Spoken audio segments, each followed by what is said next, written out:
నమస్కారం, it's UTV. నేను మీ doctor శృతి. ధర్మ సందేహాలు ప్రత్యేక కార్యక్రమానికి సాదర స్వాగతం. ధర్మో రక్షతి రక్షితః. ధర్మాన్ని రక్షిస్తే ఆ ధర్మం మనల్ని రక్షిస్తుంది. ఆ ధర్మానికి కట్టుబడ్డ ఎంతోమంది పుణ్యాత్ములు, సత్పురుషులు మనకు సదా ఆదర్శప్రాయులు. వారి బాటలో నడుస్తూ ప్రతినిత్యం మనం ఎన్నో రకాల ధర్మాలను చేస్తూ ఉంటాం. చాలా సందర్భాల్లో చాలా రకాల సందేహాలు కలుగుతుంటే సహజమే. మరి ప్రేక్షకులు కలిగిన ఎన్నో రకాల సందేహాలకు చక్కటి శాస్త్రీయ సమాధానాలు అందించడానికి ప్రముఖులు, ఆగమ పండితులు, ఆచార్య పీఠం వ్యవస్థాపకులు మనతో పాటు ఉన్నారు. సముద్రాల శ్రీమన్నారాయణాచార్యులు గారు. వారితో మాట్లాడి మరిన్ని విషయాలు వారి మాటలో తెలుసుకుందాం. ఈనాటి కార్యక్రమాన్ని ప్రారంభిద్దాం. నమస్కారం అండి. జై శ్రీమన్నారాయణ. జై శ్రీమన్నారాయణ. చాలా సంతోషం ఈరోజు మీరు మా స్టూడియోకి వచ్చారు. ముందుగా గృహప్రవేశం చేసేటప్పుడు ఎలాంటి వస్తువులను వెంట తీసుకెళ్ళాలి, అసలు గృహప్రవేశం చేసే పద్ధతి మీ మాటల్లో? ఆపదామపహర్తారం దాతారం సర్వసంపదాం లోకాభిరామం శ్రీరామం భూయో భూయో నమామ్యహం. జై శ్రీమన్నారాయణ. గృహప్రవేశం ఏ వస్తువులు తీసుకెళ్ళాలి అనే దానికంటే ముందు ఎలా చేయాలి అనేటువంటిది చాలా ముఖ్యమైనటువంటిది. ఎందుకనంటే వస్తువులు అనేటువంటిది అయ్యగారు రాసిస్తారు, మంచిగా శ్రద్ధగా తెచ్చుకుంటారు, ఖచ్చితంగా తేవాలి అని. కానీ అంతకంటే ముందు మనం తెలుసుకోవాల్సినటువంటి విషయం ఏంటి అని అంటే ఎలా చేయాలి. ఒక్కొక్క ప్రాంతంలో ఒక్కొక్క ఆచారాలుగా చేస్తూ ఉంటారు.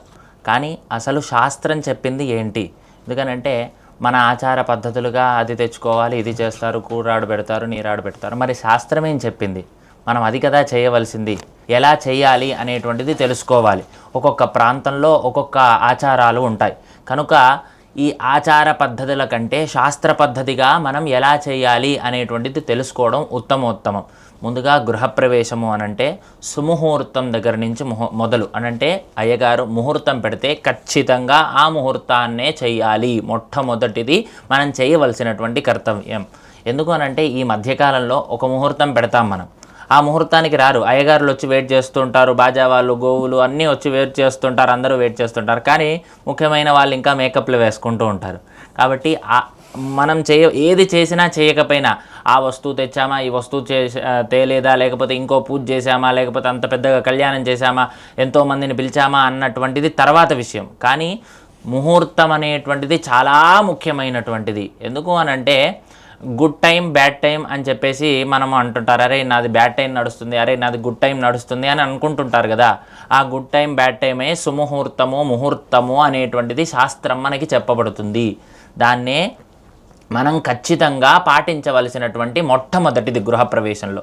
తరువాత గడప దగ్గర పూజ చేస్తాం. ముందుగా మనం ఏం ఆరాధన చేస్తాం? లేదా పాలతో కడిగి నీళ్ళతో కడిగి లోపలికి గుమ్మడికాయ కట్టు వెళ్ళిపోవడమా? ఇదంతా కూడా ఇల్లంతా కూడా లక్ష్మీప్రదమై ఉండాలి. కాబట్టి ముందుగా గడప దగ్గర ఏ ద్వారం అయితే, అంటే మళ్ళీ ఇక్కడ రెండోటి ప్రశ్న ఏంటి అనంటే ఏ ద్వారం దగ్గర ఆ పూజ చేయాలి అనంటే ఇది ఉత్తర ద్వారమా, లేదా తూర్పు ద్వారమా, లేదా పశ్చిమమా, పడమ, ఏ ద్వారం అయితే ఆ ద్వారానికి ఒక్కొక్క రకమైనటువంటి పూజ ఉంటుంది. పూర్వేరు గ్రూపే సుశోభన నామ్ని అశ్వత్థ తోరణే అంటే పూర్వం ఏ తోరణం కట్టాలి, మామిడి తోరణమా లేకపోతే రాగి తోరణమా, తర్వాత ఇలాంటివి ఏ తోరణం కట్టాలి అనేటువంటి మొదలు ఋగ్వేదున్నా, యజుర్వేదమా, సామవేదమా, అథర్వవేదమా. తర్వాత చిట్ట చివర మహాలక్ష్మి అమ్మవారిని ఆరాధన చేస్తాం.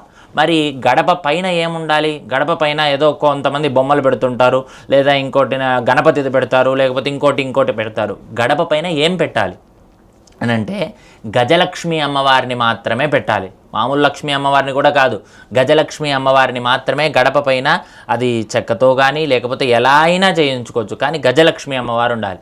మరి అక్కడ కింద గడపలో లక్ష్మీ అమ్మవారిని ఆరాధన చేయాలి. లక్ష్మీ అమ్మవారిని ఆరాధన చేసి నీళ్లతో కాదు పాలతో గడగాలి. మొట్టమొదటిగా గడపని పాలతో కడిగి ఆ తర్వాత మనం ఎలా అయితే అలంకారాలు చేస్తామో ఆ అలంకారాలు చేసి తర్వాత గుమ్మడికాయని దిష్టిగా తీస్తాం. అది ఎవరికి ఇస్తాం దిష్టి? గుమ్మానికి.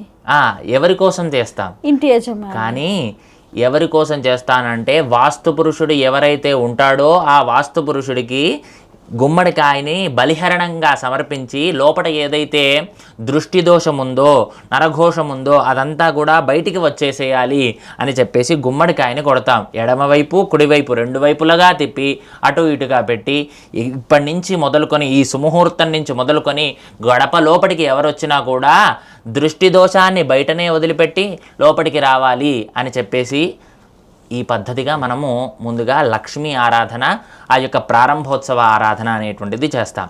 ఆ తర్వాత లోపలికి వెళ్ళిన తర్వాత ప్రధానంగా ఆచారాల ప్రకారం గణపతి పూజ, విశ్వక్సేన ఆరాధన, తర్వాత పాలు పొంగించడం, పుణ్యాహవాచనం శుద్ధి చేయడము, తర్వాత వాస్తు పూజ, వాస్తు హోమము, తర్వాత మండపారాధన. ఇక ఇక్కడి నుంచి ఇప్పటి వరకు కూడా వాస్తు పూజ, వాస్తు హోమం వరకు ఖచ్చితంగా చేయవలసినవి.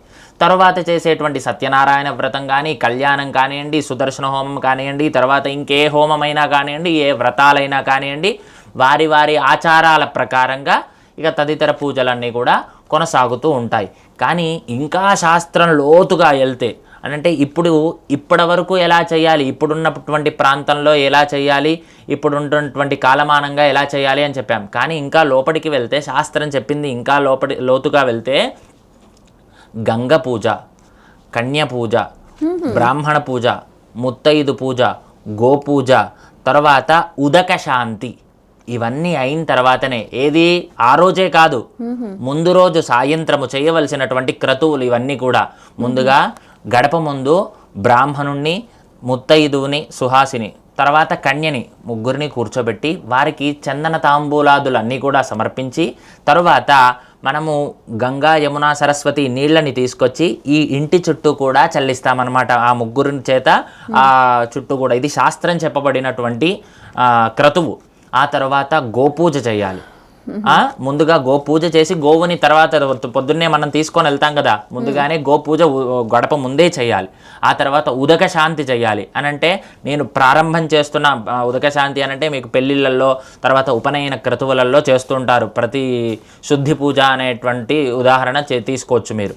కాబట్టి ఇలాంటివన్నీ కూడా చేసి మనం గృహప్రవేశానికి వెళ్ళాలి. లోతుగా వెళ్తే ఇప్పటికీ కూడా చాలామంది చేసుకునే వాళ్ళు ఉన్నారు. అనంటే ఖర్చుకి కానీ సమయానికి కానీ వెనకాడని వాళ్ళకి మేము ఖచ్చితంగా ఇదే మనం సూచిస్తుంటాం. మీరు శాస్త్రపరంగా చేసుకోవాలి అనంటే ఇలా వెళ్ళండి అనంటే చాలామంది చేసుకుంటుంటారు. ఇలా చేస్తే ఉత్తమమైనటువంటి సత్ఫలితాలను పొందుతారు. ఇంకా చాలామంది కూడా గృహప్రవేశ సమయంలో కూడా గోవు చాలామందికి ఇదొక సమస్య. ఇప్పుడు కొన్ని ముహూర్తాలు తెల్లవారుజామున పెడుతూ ఉంటారు. పాపం గోవుని తీసుకొచ్చి ఆ టైంకి ఇల్లంతా తిప్పిచ్చేసి నానా హంగామా చేసేస్తూ ఉంటారు.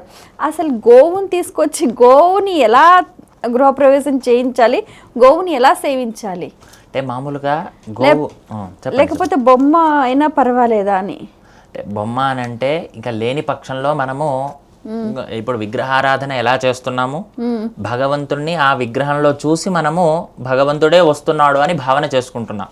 కానీ ఆ గోవును కూడా తీసుకురావచ్చు. ఎప్పుడు నిజంగా మనకి గోవు రావట్లేదు, రావడానికి ఇబ్బందిగా ఉంది, మనం ఎక్కడో 50 అంతస్తులో 60 అంతస్తులో ఉంది, మనం ఆప్షన్ లేదు అన్నప్పుడు వెళ్ళొచ్చు. ఖచ్చితంగా చేయకూడదు అనేటువంటి ఆప్షన్ అయితే లేదు.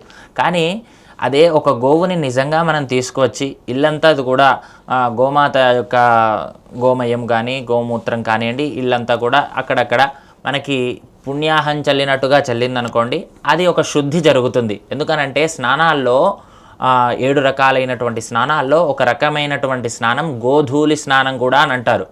శాస్త్రంలో చెప్పబడుతుంది ఇదంతా కూడా. అంటే గోవు నడిచినటువంటి దుమ్ము మన మీద పడ్డా కూడా అది స్నానం చేసినట్టే. మనం స్నానం చేయకపోయినా డైరెక్ట్ భగవంతుడి దగ్గరికి వెళ్ళిపోవచ్చు ఆ దుమ్ము మన మీద పడితే, అది శాస్త్రం చెప్తుంది. కాబట్టి అలాంటిది మన గోవు మన ఇంట్లో వస్తే సకల 330 కోటి దేవతలంతా కూడా గోవులోనే ఉంటాయి. కాబట్టి సాక్షాత్తు మహాలక్ష్మి అమ్మవారు అందరి దేవతలతో కూడి వస్తున్నట్టే కదా.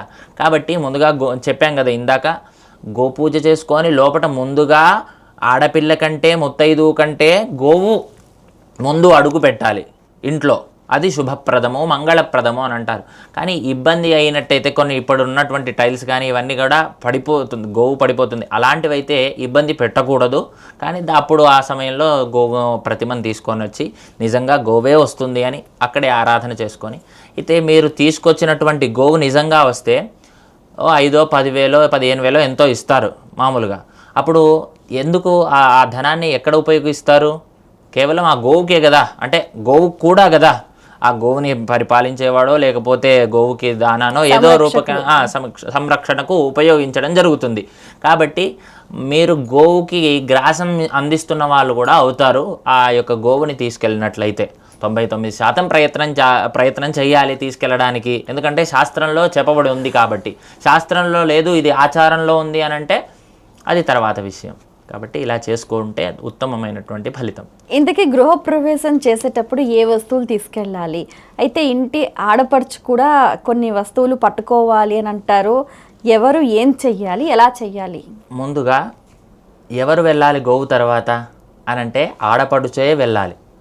మనం ఎవరైతే ముఖ్య దంపతులు ఉన్నారో లేదా నేను కొన్నాను అని నేను ముందుకు వెళ్ళకూడదు. ఇంటి ఆడపడుచు ముందు గడప దాటాలి. ఎలా దాటాలి అని అంటే నీళ్ళ బింద తీసుకొని ముందుగా లోపల కొంచెం నీళ్ళు పడే విధంగా జారుతూ వెళ్ళాలి. తర్వాత చిన్న ఆడపిల్లలు ఉన్నారనుకోండి, వాళ్ళకి ధాన్యం బిందెలు అంటే బియ్యం కానివ్వండి, నవధాన్యాలు కానివ్వండి, అలాంటివి ఏదున్నా కూడా పాత్రలు ధాన్యం పడేట్టుగా ఆడపిల్లల్ని పంపించాలి. ఆ తర్వాత ముఖ్యమైనటువంటి వీళ్ళు ఎవరైతే దంపతులు ఉన్నారో ఆ దంపతులు మంగళహారతి, ఆడవారు మంగళహారతి పట్టుకొని వెళ్ళాలి. మగవారు ఇంటి దేవుణ్ణి. మామూలుగా ఇక్కడ ఇంకోటి కూడా ముఖ్యమైనటువంటిది చెప్పుకోవాల్సింది. లోపలికి వెళ్ళేటప్పుడు వస్తువుల్లో మీరు చెప్తున్నారు కాబట్టి, వస్తువులు అడిగారు కాబట్టి ముఖ్యమైనటువంటివి చెప్తున్నాను. నీటి బింద, తర్వాత ధాన్యపు రాసుల బింద, తర్వాత మంగళహారతి, తర్వాత ముఖ్యమైనటువంటిది ఇంటి యజమాని తీసుకువెళ్ళవలసింది కొత్త ఫోటోలు కాదు తీసుకెళ్లాల్సింది, ఇంటి ఆరాధ్య దైవము. అర్థమైందండి? ఇప్పుడు ఏదో షాప్లో నుంచి కొనుక్కొచ్చినటువంటిది దేవుడితోటి కొత్త విగ్రహాలు, కొత్త దేవుడిని కాదు. అందులో ప్రతిష్ఠ చేసిందో లేకపోతే నువ్వు చూడని దేవుడు కాదు. అందులో నువ్వు రోజు కొలిసేటువంటి, రోజు నిన్ను ఇంట్లో ఆరాధించేటువంటిది, నువ్వు ఎప్పుడైతే పాత ఇంట్లో ఉంటావో ఆ ఇంట్లో నుంచి నువ్వు తీసుకొని ఈ ఇంట్లోకి వస్తున్నావు కాబట్టి నీ ఇంటి దేవుడు కదా రావాల్సింది ముందుగా. కాబట్టి నీ ఇంట్లో ఉండేటువంటి దేవుణ్ణి తీసుకొని గడప లోపలికి అడుగు పెట్టాలి ఇద్దరు దంపతులు కూడా. ముఖ్యమైనటువంటి వస్తువులు అంటే ఇవి: నీళ్ళ బింద, తర్వాత ఆడపడుచు పట్టుకునేటువంటి, చిన్నపిల్ల పట్టుకునేటువంటి ధాన్యపు రాశి, తర్వాత మంగళహారతి, తర్వాత భగవంతుడి విగ్రహాలు. తర్వాత లోపలికి వచ్చిన తర్వాత ఆయా కార్యక్రమాలకి సంబంధించినటువంటివన్నీ కూడా, అంటే పాలు పొంగించడం కానివ్వండి, ఆ పాలు కానివ్వండి, ముఖ్యంగా ఆవు పాలే, ఇంకా వేరే పాలు కాకుండా ఆవు పాలు మాత్రమే వాడడం కానివ్వండి. అఖండ దీపం మాత్రం ఖచ్చితంగా పెట్టాలి. 3 రోజులు మనం నిద్రిస్తాం కదా గృహప్రవేశంలో, ఖచ్చితంగా నిద్రించాలి. లేదు అనంటే ద్వితీయ విఘ్నం అయిపోతుంది. అంటే ఒకరోజు పడుకొని ఇంకో రోజు పడుకోకపోతే ఆ ఇల్లు ఎక్కువ కాలం నిలుచోదు అని శాస్త్ర ప్రమాణం. అంటే వాళ్ళకు అది సరిపోదు అంటారా? అంటే సరిపోదు అని అంటే శాస్త్రం చెప్పింది మనం చేయాలి. మీరు ఏమన్నారు? ముందుగా నమస్కారం నుండి ధర్మో రక్షతి రక్షిత అని అన్నారు. ధర్మాన్ని రక్షిస్తే కదా మనల్ని రక్షించేది. మనం ధర్మం చెప్పింది చెయ్యాలి, శాస్త్రం చెప్పింది చెయ్యాలి. కాబట్టి శాస్త్రం ఏం చెప్తుంది అని మనం ప్రశ్నించకుండా దాన్ని ఆచరించుకుంటూ వెళ్ళాలి. కాబట్టి శాస్త్రము 3 రాత్రులు నువ్వు అక్కడ నిద్రిస్తే నీకు అది అలవాటుగా మారుతుందో, లేదా అక్కడ ఉన్నటువంటి అపసవ్యాలు అనేటువంటివి తెలుస్తుంది అనేటువంటి దాంతో పెట్టారు. కాబట్టి 3 రాత్రులు అక్కడ నిద్రించి అంతవరకు కూడా భగవతారాధన జరగాలి ఇంట్లో, అంతవరకు మంట పొయ్యి వెలగాలి, తర్వాత అంతవరకు అఖండ దీపారాధన వెలగాలి. ఈ పద్ధతులు నియమంగా చెప్పారు. చల్లకవ్వం కూడా తీసుకెళ్ళాలంటారు, ఎందుకని? మామూలుగా ఇవన్నీ కూడా ప్రాంతీయ ఆచారాలు. ఇప్పుడు కూరాడు నీరాడు అనేటువంటిది మన దగ్గర మాత్రమే, అంటే తెలంగాణలో మాత్రమే పెడుతుంటారు. తర్వాత చల్లకవ్వం అనేటువంటిది ఆంధ్ర పద్ధతిలో నుంచి వచ్చినటువంటిది, ఇది ఇక్కడ కూడా వాడుతుంటారు. ఒక్కొక్క ప్రాంతంలో ఒక్కొక్క ఆచారాలు చాలా ఉంటాయి. ఇంకొక డౌట్ ఏంటంటే, చాలామందికి పాలు పొంగించమని అన్నారు. ముందుగా గోవు, ఈ పొయ్యి, సిలిండర్, ఇవన్నీ ఎప్పుడు తీసుకెళ్ళాలి అని అంటే మనం ముందుగా సిద్ధం చేసుకుంటాం ముందు. తర్వాత లోపలికి అడుగు పెట్టిన తర్వాత మనం అన్నీ కూడా వెళ్ళొచ్చు. అంటే చాలామంది డౌట్ ఏంటి అని అంటే, మీది ముందే తీసుకెళ్ళి పెట్టాలా తర్వాత తీసుకెళ్ళి పెట్టాలా అనేటువంటిది. ముందు తీసుకెళ్ళి పెట్టిన వస్తువులే ఇప్పుడు ఉన్నటువంటి ప్రాంతంలో ఆచారాల్లో తప్పేమీ లేదు. కానీ తర్వాత తీసుకెళ్ళినా కూడా ఉత్తమోత్తమమే. కానీ అటా ఇటా అని అంటే నేను శాస్త్రం చెప్పడానికి వచ్చా, కానీ మనం అటు ఇటు అని చెప్పలేం.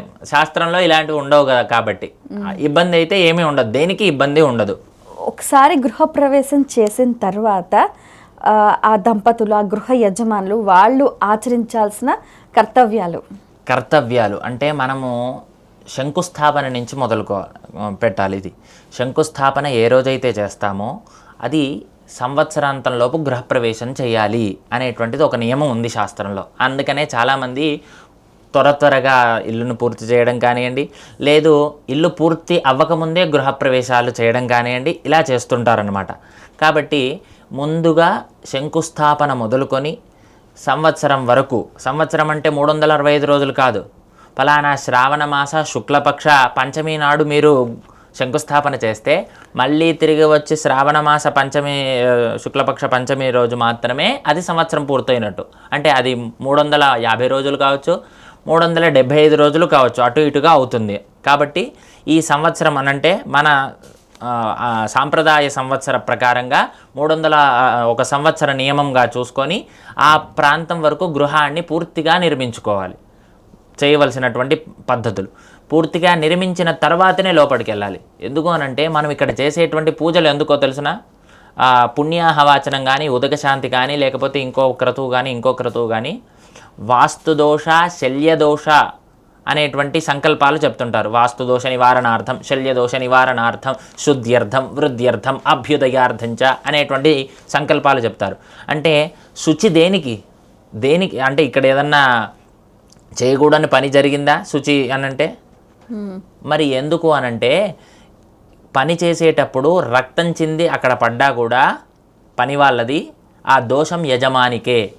ఒక పురుగో పామో ఏదో ఇంకోటో మరొకటో తెలియకుండా మనం కట్టేటప్పుడు ఎన్నో కీటకాలు జంతువులు ఇక్కడ మరణిస్తాయి. లేదా ఒక కట్టేంత వరకు ఏదో ఒక మనిషికి అక్కడ రక్తం చిందుతుంది ఖచ్చితంగా, ఏదో చిన్నగైనా తాకుతుంది కదా. కాబట్టి అవన్నీ కూడా శల్యదోష నివారణార్థం మనం శుద్ధి చేసుకుంటున్నాం కదా. మరి ఆ శుద్ధి అనేటువంటిది పూర్తయిన తర్వాత కదా చేసుకోవాల్సింది. మళ్ళీ పూజ అయిపోయిన తర్వాత మళ్ళీ నేను కడతాను అని అంటే మళ్ళీ ఏదో ఒకటి అయితే దానికి మళ్ళీ పూజ చేస్తారా, మళ్ళీ గృహప్రవేశం చేస్తారా, మళ్ళీ ఈ పూజలన్నీ చేస్తారా? కాబట్టి అందుకని పూజలన్నీ కూడా పూర్తి అయిన తర్వాతనే, ఇల్లు పూర్తి అయిన తర్వాతనే చేసుకోవాలి. కాబట్టి నియమ నిబంధనలు అంటే గృహప్రవేశం వరకు నియమ నిబంధనలు ఉంటాయి. గృహప్రవేశం అయిపోయిన తర్వాత 3 రోజుల తర్వాత నియమ నిబంధనలు అంటూ ఒక దీపం వెలిగిస్తే సరిపోతుంది భగవంతుడికి, ఇంత నైవేద్యం చేస్తే సరిపోతుంది. ఇది నాది కాదు ఇల్లు, భగవంతుడు నివాసం ఉంటున్నటువంటి ఇంట్లో నేను ఉంటున్నాను అనేటువంటి భావనతో ఉంటే ఇల్లు సుఖవంతంగా శుచిగా శుభ్రతగా పెట్టుకుంటే ఇంకా అద్భుతంగా ఉంటుంది. ఇది నియమ నిబంధనలు. చాలామంది ఇల్లు కట్టుకునే సందర్భంలో కూడా ప్రధానమైన ద్వారం అంటే ప్రధాన గడప పెట్టడం కూడా ఆ ఇల్లు కట్టేటప్పుడు చాలా ముఖ్యంగా భావిస్తూ ఉంటారు. వాటికి కూడా ఏమైనా ముహూర్తాలు ఉంటాయా? ఖచ్చితంగా ముహూర్తాలు ఉంటుందమ్మా. ముహూర్తం అనేటువంటిది అన్నిటికీ చాలా ముఖ్యం. ఒక ఇద్దరి జాతకాలు కలవలేకపోయినా కూడా మనము ఒకసారి ముహూర్తం పెడితే, అంటే పెళ్లి ముహూర్తం కానీ వాళ్ళ కలయిక ముహూర్తం పెడితే ఆ జాతకాలు కూడా మంచిగా మారేటువంటి సూచనలు కూడా ఉంటాయి. అంత బలం ఉంటుంది ముహూర్తానికి. కాబట్టి గడప అనేటువంటిది గృహప్రవేశం లాంటిదే మళ్ళీ కూడా. కాబట్టి ఖచ్చితంగా గడప పెట్టేటప్పుడు ముహూర్తం అనేటువంటిది ప్రధాన యజమాని ఎవరు, వారి యొక్క నక్షత్ర తారాలతోటి అంటే తారాబలము చంద్రబలము చూసి వారికి బలం ఎట్లా ఉంది అనేటువంటి విధిగా మళ్ళీ ఇక్కడ గుమ్మడికాయ కొడతాం, అప్పుడు కూడా గుమ్మడికాయ కొట్టాలి. అర్థమైందా? అని అంటే ఏ యొక్క అనర్థాలు జరగకుండా కొనసాగాలి అని చెప్పేసి కూడా మళ్ళీ గుమ్మడికాయ కొట్టడం అంటే దిష్టి తీయడం, బలివ్వడం అనేటువంటిదే. అర్థమైందా అండి? గుమ్మడికాయ మామూలుగా భగవంతుడికి నివేదన చేస్తాం, ఇంకో శక్తులకి బలిహరణ చేస్తాం. బలి అన్నా కూడా నివేదన లాంటిదే. కానీ మనం దైవానికి చేస్తే నివేదన అని అంటాం, అవునా, నైవేద్యం అంటాం. కానీ ఆ దుష్టశక్తులకి చేస్తే అది బలిహరణ అంటాం అంతే. కాబట్టి అలా కొబ్బరికాయ కానీ గుమ్మడికాయ కానీ ఇలాంటివన్నీ కూడా అక్కడ చేసి సుముహూర్తానికి మాత్రమే అక్కడ పెట్టి అక్కడ పనిచేసేటువంటి వాళ్ళకి సంతోషంగా మనం తాంబూలాదులు అన్నీ కూడా ఇస్తూ ఉంటాం. చాలామందికి కూడా గృహప్రవేశం చేసిన తర్వాత హోమాలు చేసుకుంటూ ఉంటారు, వ్రతాలు చేసుకుంటూ ఉంటారు. ఇది మీరు అన్నట్టుగా ప్రాంతీయ ఆచారమే అయినప్పటికీ కూడా గృహప్రవేశం చేసిన తర్వాత ముఖ్యంగా చేసుకోవాల్సిన హోమాలు ఏంటి? గృహప్రవేశంలో ఖచ్చితంగా చేయవలసినటువంటి హోమం వాస్తు హోమము. అసలు అందరికీ తెలుసు వాస్తు హోమము, వాస్తు పూజ అని. ఇల్లు కట్టే ప్రతి ఒక్కళ్ళకి, మన హిందువులకి దాదాపు 99% తెలుసు. మరి వాస్తు పురుషుడు అంటే ఎవరికీ తెలియదు, అవునా? అయితే వాస్తు పురుషుడు పైన దేవతలని ఇబ్బంది పెట్టేటువంటి వాడు. ఆ దేవతల్ని ఇబ్బంది పెడుతుండగా ఆ యొక్క నారాయణుడి దగ్గరికి వెళ్ళి, అయ్యా వాస్తు పురుషుడు ఇలా మమ్మల్ని ఇబ్బంది పెడుతున్నాడయ్యా, ఆయనకి ఇంకేదన్నా దారి చూపించు అని అంటే, నారాయణుడిని ప్రార్థన చేస్తే దేవతలందరూ కూడా ఆ నారాయణుడు ఇక పైన వెళ్ళి భూలోకంలో విహరించిపో అని చెప్పేసి పైనుంచి తోసేస్తాడనమాట భూలోకంలోకి. అయితే ఆయన వాస్తు పురుషుడు ముఖం చూసారా మీరు ఎప్పుడైనా? చూడరు. ఎందుకనంటే ముఖం కనబడదు. వచ్చి పైనుంచి తోసేస్తే బోర్ల బొక్కల పడిపోతాడు ఆ వాస్తు పురుషుడు, అవునా? అందుకనే ఈశాన్యం వైపు అలా తలపెట్టేసి, అలా విస్తరించినటువంటి చేతులు, అలా విస్తరించినటువంటి పాదాలతో కూడి ఆ భూమండలాన్ని మొత్తం కూడా, మన భూమండలాన్ని మొత్తం కూడా వ్యాప్తించి ఉండేటువంటి వాడు ఆ యొక్క వాస్తు పురుషుడు. మరి నారాయణ, నువ్వు నన్ను కిందికి తోసేసావే, మరి నాకు ఆహారం ఏంటి? నేను ఎక్కడ ఉండేది? భూమండలం అంతా నాది కాదు కదా, నేను ఎక్కడ ఉండేది అని అంటే, అప్పుడు ఏదైతే నా అహం అని అనుకుంటున్నారంటే, ఇది నా ఇల్లు, ఇది నా ఫ్యాక్టరీ, ఇది నా స్థలము అని ఎక్కడైతే అహం అని ఉందో అక్కడ అదంతా నీదే పో అని అన్నాడట నారాయణుడు, వరం ఇచ్చాడట. వెంటనే మరి నేనేం తినాలి అని అంటే, గుమ్మడికాయలు నీ ఆహారము. అర్థమైందా? గుమ్మడికాయలు నీ ఆహారము అని చెప్పేసి వరం ఇచ్చాడు. వెంటనే ఇది నా ఇల్లు అని ఎప్పుడైతే అనుకున్నామో అక్కడ వాస్తు పురుషుడు ఉంటాడు, అవునా? ప్రతి ఒక్కళ్ళు అదే అనుకుంటారు కదా, యా నేను ఇల్లు కట్టాను రండి, లేదా నేను ఇంకోటి కట్టాను, లేదా నేను స్థలం కొన్నాను, లేకపోతే నా ఫ్యాక్టరీ, ఇది నా అనేటువంటిది వచ్చింది కాబట్టి అక్కడ వాస్తు పురుషుడు ఉన్నాడు. కాబట్టి ఈయనని ఎలా ఆరాధించాలి అనంటే, ఆయనకు కూడా ఉపచారాలు ఇవ్వాలి. అయ్యా నీకు ఉపచారం ఇది, నీకు యజ్ఞం ఇది, ఫలానా ఇగో నీకు కావాల్సినటువంటివన్నీ కూడా నేను యజ్ఞరూపకంగా, పూజ రూపకంగా నేను అందిస్తున్నాను. అర్ఘ్యపాద్యాచమనీయ స్నాన వస్త్ర యజ్ఞోపవీత గంధాక్షత పుష్పధూపదీపోత్తరీయాది ఆభరణాద్యలంకారాలన్నీ కూడా నీకు సమర్పిస్తున్నాను. కనుక ఇకపైన నీ స్థానం ఎక్కడా? అప్పుడు బూడిది గుమ్మడికాయ వస్తుంది, అవునా? బూడిది గుమ్మడికాయ అక్కడ పెట్టి పూజ చేసి, ఇక్కడికి రా, నువ్వు ఈ ఇంట్లో ఉండకు, ఇది భగవంతుడు నివాసించేటువంటి స్థానము, నా ఇల్లు కాదు. అర్థమైందా? అందుకనే గోవుని ముందుగా పంపిస్తాం, తర్వాత భగవంతుడిని తీసుకొని మనం వస్తాం, అవునా? ఇది భగవంతుడు నివసించేటువంటి ఇల్లు, భగవంతుడికి సేవ చేయడానికి మేమంతా కూడా ఉన్నాము ఈ ఇంట్లో. కావున నువ్వు ఈ గుమ్మడికాయలో ఉండి వచ్చి ఆహ్వానం అయ్యి, ఈశాన్య భాగంలో బయట, ఇంటి బయట ఎక్కడ కట్టాలి అని కూడా కొంతమందికి చాలామంది ఇది ఉంటుంది. కాబట్టి నువ్వు ఇందులో ఆహ్వానం అయ్యావు కదా, ఇక ఈశాన్యము బయట, ఇంటి బయట ఈశాన్యంలో పైన ఎర్రబట్టలతో కూడి ఉన్నటువంటి దాంట్లో పైన ఉట్టిలో కట్టి మనము మూలకు కడతాం. కాబట్టి ఇక్కడ నీ స్థానము. కాబట్టి ఎవరైనా లోపలికి ఇంట్లోకి వచ్చినట్లయితే నరదృష్టి అంతా కూడా బయటనే వదిలేసి, వాస్తుదోషం కానీ శల్యదోషం కానీ ఇంకా లోపల ఉండకుండా బయటే ఉండేటట్టుగా చూసుకొని, ఎవరైనా దృష్టి లోపాలు కానీ తర్వాత, ఎందుకనంటే పెద్దలు చెప్తుండేవారు నరదృష్టికి నాపరాయి అయినా పగులుతుంది అని. కాబట్టి అలాంటి దోషాలన్నీ కూడా బయటనే వదిలేసి, ఎందుకనంటే మనం ఇంత మొత్తంగా ఇలా చూసామనుకోండి, ఏదో ఎర్రగా పైన కనబడుతుంది, ఏదో ఎందరా ఇంత మంచి ఇంటికి వికారంగా పైన అనేటువంటి దృష్టి వెళ్తుంది ఏదైనా బాలేకపోతే. కాబట్టి అలా కట్టాలట, వికారంగా ఎర్రగా కనబడేటట్టుగా. కాబట్టి అలా కట్టి ఆ తర్వాత మనము లోపలికి వెళ్తాం. ఎవరైనా వచ్చినా మంచి సద్భావనతోటే లోపలికి రావాలి. అందుకనే గుమ్మాలు కూడా ఈశాన్యంలోనే ఉండాలి. అలా ముఖ్యంగా వాస్తు పూజ, వాస్తు హోమం ఖచ్చితంగా చేయాలి. తర్వాత కళ్యాణాలు, హోమాలు, తర్వాత నవగ్రహ పూజ కూడా వారి వారి ఇష్టానుసారమే చేసుకోవచ్చు. అనంటే నవగ్రహాలు మనల్ని పాలించేటువంటి వాళ్ళు, అష్టదిక్పాలకులు ఈ యొక్క ప్రకృతిని పాలించేటువంటి వాళ్ళు. ఎందుకనంటే 3,000,000 దేవతలు అన్నారు కదా, దాంట్లో 33 మంది దేవతలే 3,000,000 దేవతలు అని వేదం చెప్తుంది. ఇక్కడ అంగా అన్యన్య దేవతా ఆహా, ఇది వేదవాక్యం.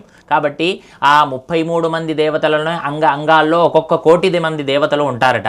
వాళ్ళే ఈ యొక్క సమస్త భూమండల చరాచర సృష్టిని, అండపిండ బ్రహ్మాండాలన్నిటినీ కూడా పాలించేటువంటి వారట. కాబట్టి ఈ దీంట్లో నవగ్రహాలు ఉంటాయి, తర్వాత దీంట్లో అష్టదిక్పాలకులు ఉంటారు. కాబట్టి ఈ నవగ్రహాలన్నీ కూడా మనల్ని పాలించేవారు. ఎందుకంటే నవగ్రహాల్లో కూడా సూర్యుడు మనకి మనస్సు ఆత్మక కారకుడు. కాబట్టి ఆత్మస్థైర్యంగా, ధైర్యంగా ఉండాలి. తర్వాత చంద్రుడు మనస్సుకి కారకుడు, మనస్సు ప్రశాంతంగా ఉండాలి.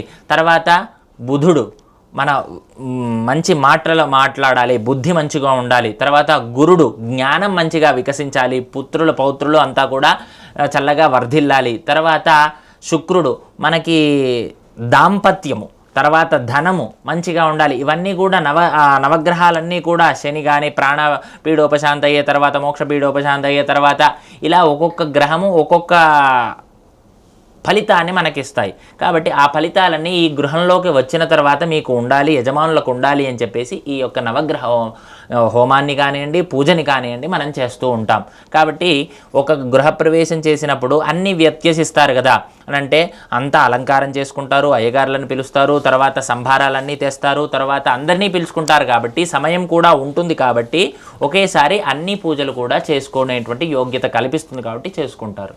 కొంతమంది కొన్ని ప్రాంతాల్లో గమనిస్తే గృహప్రవేశం సందర్భంలో కూడా మణిద్వీప వర్ణన పారాయణం చేస్తూ ఉంటారు. దానివల్ల ఎటువంటి ఫలితాలు? అంటే ఈ స్తోత్రాలు ముందుగా మీరు తెలుసుకోవాల్సినటువంటిది, జనాలందరూ కూడా తెలుసుకోవాల్సినటువంటిది, వేదం, ఇతిహాసం, పురాణం, స్తోత్రం, దివ్య ప్రబంధం. ఇది ఒక లైన్ అన్నమాట. అంటే ముందుగా వేదం ఏం చెప్తుంది, ధర్మం అన్నప్పుడు వేదం ఏం చెప్తుందో చూడాలి. తర్వాత వేదంలో నాకు దొరకలేదు, ఎంత వెతికినా దొరకలేదు. నేను ఇందాక ఒక వాక్యం చెప్పాను, ఏమని అంగా అన్యన్య దేవత ఆహా అని ఒక మంత్రం చెప్పాను. అది నాకు వేదంలో దొరకలేదు అనుకోండి, దాని అర్థం కానీ నేను దేని గురించి అయితే ఎతుకుతున్నానో దాని గురించి దొరకలేదనుకోండి, తర్వాత ఇతిహాసానికి వెళ్ళాలి మనం. అంటే ఇతిహాసం అంటే ఏంటి, ఇది ఇలాగే జరిగినది, ఇలాగే జరుగుతుంది, వేదం ఎలా అయితే చెప్తుందో అలానే ఇతిహాసము. అర్థమైందా? కాబట్టి ఎందుకంటే వేదం చెప్పినట్టుగానే వాళ్ళు చేశారు. ఎవరు? రామాయణ భాగవత భారతాలు, అవునా? కాబట్టి ఈ ఇతిహాసాలు అందులో వెతుక్కోవచ్చు. అంటే ఖచ్చితంగా వాళ్ళు వేదం చెప్పినట్టే చేశారు కాబట్టి అందులో కూడా దొరకలేదు. వేద ఇతిహాస పురాణము అనంటే పూర్వం జరిగినటువంటి కథలు, పూర్వం జరిగినటువంటి వృత్తాంతాలు, లేదా పూర్వం జరిగినటువంటి చరిత్రలు. వాళ్ళు కూడా వేదాన్ని చూశారు, తర్వాత దొరకపోతే ఇతిహాసాన్ని చూశారు. ఈ ఋషులు మునులు ఆచరించినటువంటివన్నీ కూడా ఈ యొక్క పురాణాల్లో దొరుకుతాయి. మనకు ఖచ్చితంగా వేద ఇతిహాస పురాణాల్లో దొరికిపోతాయి. లేదు అనంటే తర్వాత వేద ఇతిహాస పురాణ స్తోత్రంలోకి వచ్చాం. ఈ మణిదీప వర్ణన అనేటువంటి స్తోత్రము అంటే స్తుతులు అనంటే అమ్మవారిని కీర్తించడం. అమ్మ నీ దయ ఇలాంటిదమ్మా, నీ యొక్క కరుణ ఇలాంటిది, నువ్వు మమ్మల్ని ఇలా పాలించగలవు, మమ్మల్ని ఇలా రక్షించగలవు, కనుక నిన్ను నేను శరణాగతి చేస్తున్నాను, సర్వము నీకే అర్పిస్తున్నాను, కనుక ఆ భాగ్యాన్ని నేను ఏదైతే కోరుకుంటున్నానో ఆ భాగ్యాన్ని, ఆ ఐశ్వర్యాన్నో లేకపోతే ఆ యొక్క సంపదనో ఈ యొక్క ఆయుష్నో నాకు ప్రసాదింపమని చెప్పేసి మణిదీప వర్ణన అనేటువంటిది, మణిదీపమనే కాదు, మహాలక్ష్మి అమ్మవారి కనకధార స్తోత్రమే కాదు, లేకపోతే శ్రీ సూక్త పఠనమే కాదు, ఇలా స్తోత్రాలు కానీ ఎలాంటి పారాయణాలు కానివ్వండి ఏదైతే ఉన్నాయో అమ్మవారిని కీర్తించడం లేదా స్వామివారిని కీర్తిస్తూ స్తుతించేటువంటివన్నీ కూడా స్తోత్రాలు. కాబట్టి అలాంటి వారికి భక్తి ఎన్నో రకాలు, నవవిధ భక్తులు అని చెప్పేసి మనకు ఉన్నాయి. అర్చనం, వందనం, సఖ్యాత, శ్రవణ, స్మరణ, కీర్తనం, విష్ణు పాదసేవనం అనేటువంటిది 9 రకాల భక్తుల్లో ఒక విధమైనటువంటి భక్తి స్తుతి, స్తోత్రము. కాబట్టి భగవంతుడిని, అమ్మవారిని స్తుతించడం వల్ల అమ్మవారి అనుగ్రహం ఖచ్చితంగా లభిస్తుంది.